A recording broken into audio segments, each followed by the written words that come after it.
నమస్తే సార్, నా పేరు కృష్ణప్రసాద్. నేను వైజాగ్ నుంచి వచ్చున్నాను. ఇది కూడా మా డాగ్. ఇది సేమ్ థింగ్. నేను ఏంటంటే వైజాగ్లో మాది కెనల్స్ కూడా ఉంది. అది మీకు ఈ కంపెనీ ఫుడ్ ఏదైతే ఉందో ప్రజెంట్ మేము దీన్ని వాడుతూ ఉన్నాం. మా డాగ్స్ అన్నిటి కూడా ప్రీమియం ఫుడ్. ఇది న్యూట్రీవాగ్ ప్రో అని చెప్పేసి ఇది మేము బ్రీడింగ్లో సిన్స్ 30 years నుంచి కూడా బ్రీడింగ్లో ఉన్నాను. నేను ఏంటంటే జర్మన్ షెపర్డ్స్ కానీ, golden retriever, dachshund, shih tzu, Jack Russell terrier ఇవన్నీ కూడా నేను బ్రీడ్ చేస్తూ ఉన్నాను ఇప్పుడు వరకు కూడా. సార్, ఫీడ్ మేనేజ్మెంట్కి వచ్చేసరికి మనం ఎప్పుడు కూడా మంచి న్యూట్రిషనల్ వాల్యూ ఉన్న ఫుడ్ అయితే మనం ఫీడ్ మస్ట్ అండ్ షుడ్ మన డాగ్స్కి ఇచ్చుకోవాలి కంపల్సరీగా. లైక్ ఎలా అంటే జనరల్గా డేకి మనం వచ్చేసరికి పర్ డే 2 meals మనం పెట్టుకుంటూ, ఒక మధ్యాహ్నం వచ్చేసరికి మంచి కర్డ్ మనం ఇచ్చుకుంటా, ఒక మీల్ వచ్చి మంచి మార్నింగ్ ఒక లైక్ డ్రై ఫీడ్లో మంచి కంపెనీ ఫుడ్ లైక్ న్యూట్రీవాగ్ అనో లేకపోతే వేరే ఇంకేమైనా బెటర్ ఫుడ్స్ ఏమైనా ఉంటాయి కానీ అవి కూడా మనం చూసుకోవచ్చు. అలా ఇంకో విధంగా ఏంటంటే ఇంట్లోని మనం తయారు చేసుకోగలుగుతాం. అంటే ఎక్స్పెన్సివ్ అయిపోతుంది అనుకుంటే 2 పూటలు అదే ఫీడ్ పెట్టుకునేటప్పుడు ఇంకో ఫీల్ మనం ఇంట్లో డైరెక్ట్గా ఫీడ్ అది తయారు చేసుకోవచ్చు. లైక్ చికెన్ తోటి, రైస్ తోటి, క్యారెట్, తర్వాత కొంచెం బీట్రూట్, తర్వాత స్వీట్ పొటాటో ఇవన్నీ కూడా మనం మిక్స్ చేసి ఒక చక్కగా ఒక బిర్యానీలా తయారు చేసి డాగ్ మనం ఇవ్వగలిగితే డాగ్ కూడా మంచి కండిషన్లో ఉంటుంది. ద సేమ్ థింగ్ మనం ఇచ్చే ఫుడ్లో కూడా మంచి కోకోనట్ ఆయిల్ కానీ, లేకపోతే ఫ్లాక్స్ సీడ్ ఆయిల్ కానీ, లేకపోతే ఫ్లాక్స్ సీడ్ పౌడర్ కానీ మనం ఇవన్నీ ఇచ్చినప్పుడు ఏంటంటే డాగ్ తల కోటిని మనం చక్కగా మెయింటైన్ చేయగలుగుతాం.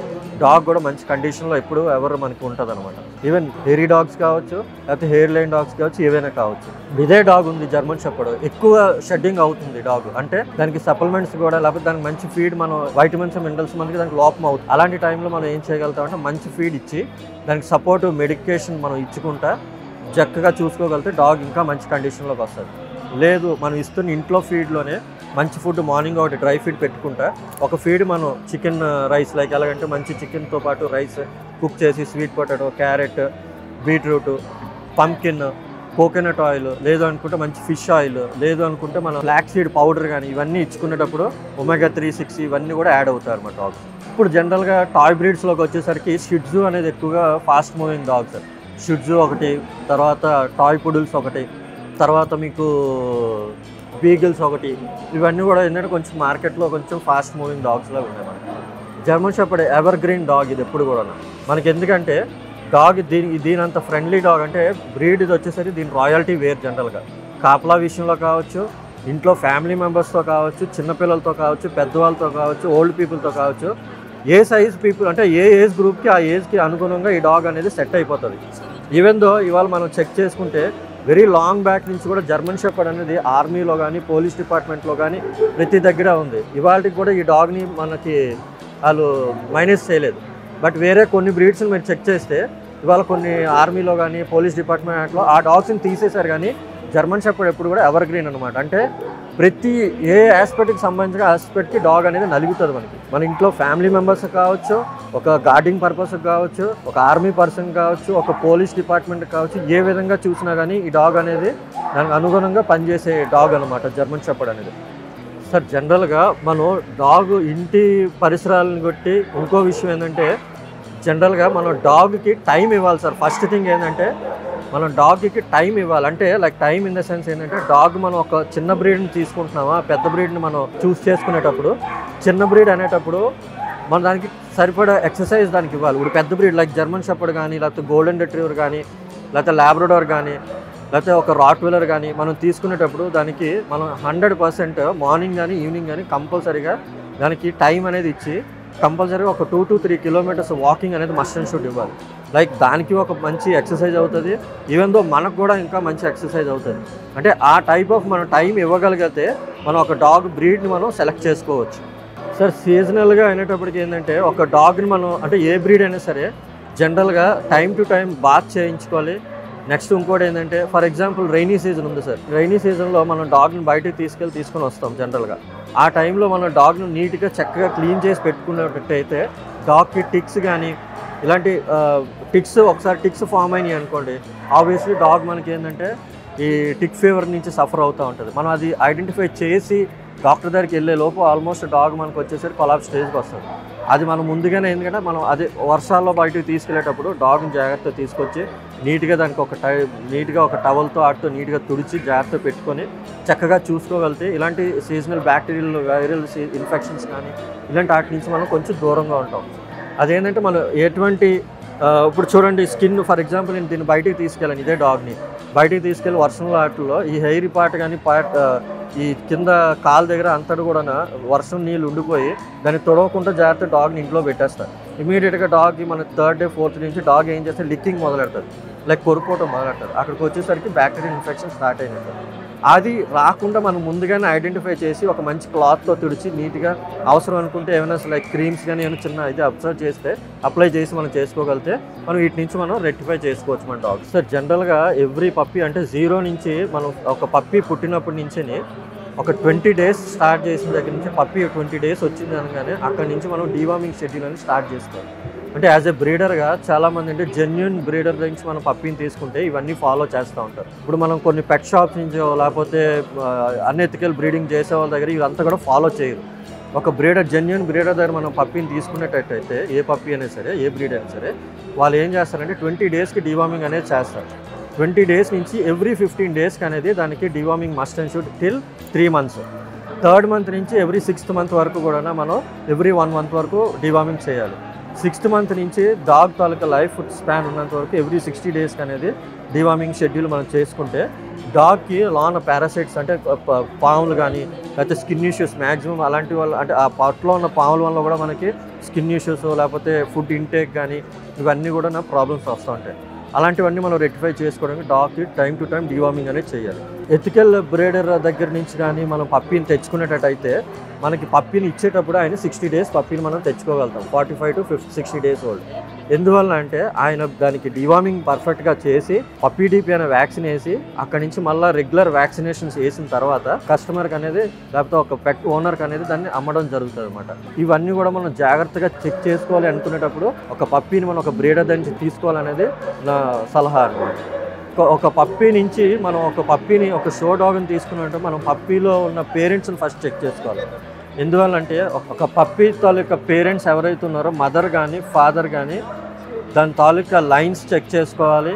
దాని పేరెంట్ మదర్ సైడ్ ఫాదర్ ఎవరు, 4 fathers ఎవరు ఇవన్నీ కూడా మనం చెక్ చేసుకోవాలి. కేసీఏ పేపర్ త్రూ మనం జెనెటికల్ ప్రాబ్లమ్స్ ఏమైనా ఉన్నాయా అలాంటివి చెక్ చేసుకుంటూ జాగ్రత్తగా తీసుకున్న తర్వాత ఒక పప్పీని కరెక్ట్గా ఒక 60 days పప్పీని మనం ఇంటికి తీసుకుని వచ్చి దాన్ని సరైన ప్రాపర్ ఫుడ్ దానికి ఇచ్చుకుంటా దాని పప్పీని మనం రేస్ చేస్తూ ఒక 6th month are 5th month నుంచి దానికి మంచి వాకింగ్ జనరల్ నార్మల్ వాకింగ్ ఇచ్చుకుంటూ అలాగ చేస్తూ దాన్ని అక్కడి నుంచి దానికి షో ట్రైనింగ్ అనేది మనం స్టార్ట్ చేసుకోగలిగితే దాంట్లో మనకి డిఫాల్ట్స్ ఏమైనా ఉన్నాయంటే దాన్ని ఓవర్కమ్ చేసుకుంటూ జాగ్రత్తగా డాగ్కి మంచి ఫీడ్ మంచి సప్లిమెంట్స్ కోట్ రేస్ అవడానికో లేకపోతే స్కిన్ కోట్ మంచి షైనీగా తయారవడానికి వాటికి ఒమేగా 3-6 మంచి ఇచ్చుకుంటా దాన్ని డాగ్ తయారు చేసుకొని షో ట్రైనింగ్ అనేది మస్ట్ చేసుకుంటూ ఒక షోకి మనం దాన్ని పార్టిసిపేట్ చేసేదానికి విధంగా మనం తయారు చేయాలి. సెక్యూరిటీ పర్పస్లో మనం లార్జ్ డాగ్స్ వచ్చేసరికి జర్మన్ షెపర్డ్ ఒకటి, డాబర్మ్యాన్ ఒకటి, తర్వాత మీకు బెల్జియం మ్యాన్లైస్ ఒకటి, ఇవి చాలా బెస్ట్ డాగ్స్ సార్. ఇవి ఏంటంటే సెక్యూరిటీ అంటే మనం ప్రొటెక్షన్ ఈవెన్ రాట్వీలర్ కూడా మంచి ప్రొటెక్షన్ డాగ్. బట్ ఏంటంటే సెక్యూరిటీ వైజ్ అయితే మనకు చెప్పుకోవాల్సిన డాగ్స్లో మెయిన్లీ ఏంటంటే German shepherd, doberman, rottweiler and Belgium malinois. మనకి ఇండియన్ బ్రీడ్స్లో రాజ్పాలెం అని, కన్నీ అని, లేకపోతే ఇలాంటి డాగ్స్ మనకి మొదల్ హౌండ్స్ అని ఇవన్నీ కూడా మన ఇండియన్ బ్రీడ్స్. జాన్ అంగి, పందికూన ఇవన్నీ కూడా మన ఇండియన్ బ్రీడ్స్. అంటే మోస్ట్ ఆఫ్ ద పీపుల్ మనకి ఏంటంటే మన ఇండియన్ బ్రీడ్స్ గురించి మనకు జనరల్గా చాలా వరకు తెలియదు. ఇవి ఇప్పుడు ఈ జర్మన్ షెపర్డ్ ఉంది, ఈ జర్మన్ షెపర్డ్ని ఆల్మోస్ట్ ఒక 30-40 సంవత్సరాల కిందటి నుంచి కూడా జర్మన్ షెపర్డ్ అని, లాబ్రడోర్ అని, గోల్డెన్ రిట్రీవర్ వాటి మీద మక్కువ చూపించారు, మన ఇండియన్ బ్రీడ్స్ మీద తక్కువ చూపించారు. బట్ ఏంటంటే మనకి ఇండియన్ బ్రీడ్స్ చాలా మంచి డాగ్స్ ఉన్నాయి. ఈవెన్ దో మన ఇండియన్ బ్రీడ్స్ని కూడా ఇవాళ మన గవర్నమెంట్లో మన మోడీ సార్ మనకి ఏంటంటే ఆర్మీలో కానీ వాటిల్లో కానీ ఈ మొదుల్ హౌండ్స్ని రాజ్పాలని కూడా ఇంట్రడ్యూస్ చేస్తున్నారు. అవి కూడా చాలా చాలా మంచి డాగ్స్. బట్ స్టిల్ చాలా మంది మన జనాలకి అది ఆ డాగ్స్ ఉన్నాయని చెప్పి అవేర్నెస్ లేదనమాట. ఆ డాగ్స్ మనం కొంచెం అవేర్నెస్ తీసుకురాగలిగితే మటుకు పందికూన్ అన్న డాగ్ ఉంది, మన ఇండియా నుంచి పందికూన్ అన్న డాగ్ని ఫారిన్ కంట్రీస్కి ఎక్స్పోర్ట్ చేసుకుంటా వాళ్ళు అక్కడ ట్రైన్ చేసుకుంటున్నారు. అంటే అంత మంచి డాగ్ అది. బట్ ఆ డాగ్ గురించి చాలా చాలా తక్కువ మందికి ఆ డాగ్ గురించి తెలుసు. అదేంటంటే ఒక పందికూన్ అన్న డాగ్ కానీ ఒక 3-4 డాగ్స్ కలితే ఒక పులిని, సింహాన్ని కూడా వేటాడే అంత సత్తా ఉన్న డాగ్ అని చెప్పి చాలా మందికి తెలియని విషయం అది.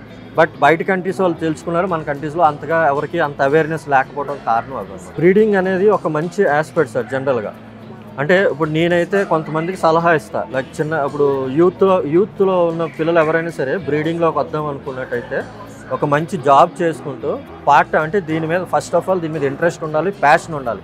అంటే నేను డబ్బులు చేసుకుందాం అన్న ఉద్దేశంతో కాకుండా ఒక డాగ్‌ని మనం ఇంట్లో పెంచుకుంటామంటే ఇది మనకు ఒక పిల్లోడు, కూతురు కానీ, కొడుకు కానీ లైక్ మన ఇంట్లో ఫ్యామిలీ మెంబర్ ఇది.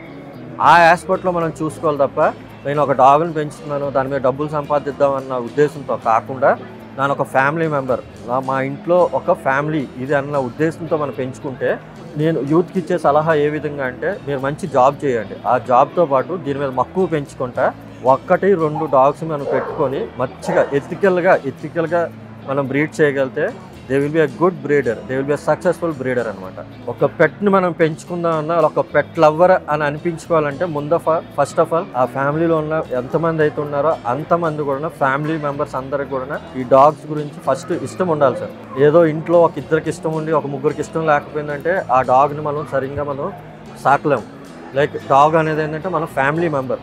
న్యాచురల్గా మనకి ఫ్యామిలీ మెంబర్ని ఒక ఫ్యామిలీ మెంబర్ని చూస్ చేసి మనం తెచ్చుకుంటున్నాం అనుకునేటప్పుడు ఆ డాగ్ని చాలా చక్కగా మనం చూసుకోవాలి. ఒక బేబీ అప్పటి నుంచి ఇది మన ఫ్యామిలీలో ఇది part of a dog. Like మనకు ఒక 15 to 20 years దాకా మనతో పాటు కలిసి జీవించే ఒక ఫ్యామిలీ మెంబర్ ఇది. సేమ్ మన ఫ్యామిలీ మెంబర్ అనుకుంటూ దాన్ని చాలా చక్కగా చూసుకోగలిగితే it is a life, it is a part of our family member. ఇంకోటి ఏంటంటే మనం డాగ్స్ని కానీ పెట్స్ని కానీ మనం ఇంట్లో పెంచుకుంటే పిల్లలు కానీ ఎవరైనా సరే మ్యాక్సిమం బ్యాడ్ యాక్టివిటీస్లోకి వెళ్లకుండా ఉంటారండి. కొంతమంది మనం చూసున్నాం పెట్స్తో పాటు చిన్నతనం నుంచి వాళ్ళ పెట్స్తో పాటు ఉన్న పిల్లలు వాళ్ళకి మైండ్ సెట్ వేరేగా ఉంటుంది. అదే నార్మల్గా వాళ్ళకి ఏంటంటే ఒక బైక్స్ ఇవ్వటం వేరే ఆస్పెక్ట్లో మనం చూసుకుంటే వాళ్ళ తాలూకు మైండ్ సెట్ వేరేగా ఉంటుంది. లేకపోతే అంటే ఈ వర్డ్ నేను వాడకూడదేమో, like they use to go for criminal activities కానీ ఇంకోటి విధంగా వాళ్ళు వాడుతూ ఉంటారు. అదే చిన్నతనం నుంచి వాళ్ళకి ఒక పెట్ని మనం ఇంట్రడ్యూస్ చేసి ఒక లైఫ్ అంటే దానికి ఒక పెట్కి చిన్న కాలు నొప్పి వచ్చిందంటే దే హ్యావ్ టు స్ట్రగుల్. అరే నా పెట్కి ఇలాగ వచ్చింది అనేటప్పుడు ఆ వ్యక్తి కానీ ఉన్న ఇంట్లో పేరెంట్ కానీ ఆ పిల్లలు కానీ they will not harm any other animals or they will not harm any other human beings also. ఈ టైప్ ఆఫ్ యాక్టివిటీస్ మనం రావాలి అనుకుంటే ఒక పెట్ అనేది మస్ట్ అండ్ షుడ్గా మన ఇంట్లో పార్ట్ ఆఫ్ లైఫ్ కింద మనం చేయగలిగితే 100% మనం మంచి లైఫ్ అనేది ఒక పిల్లలకు కానీ ఒక పెట్ పేరెంట్ కానీ మనం చూసుకోగలుగుతాం.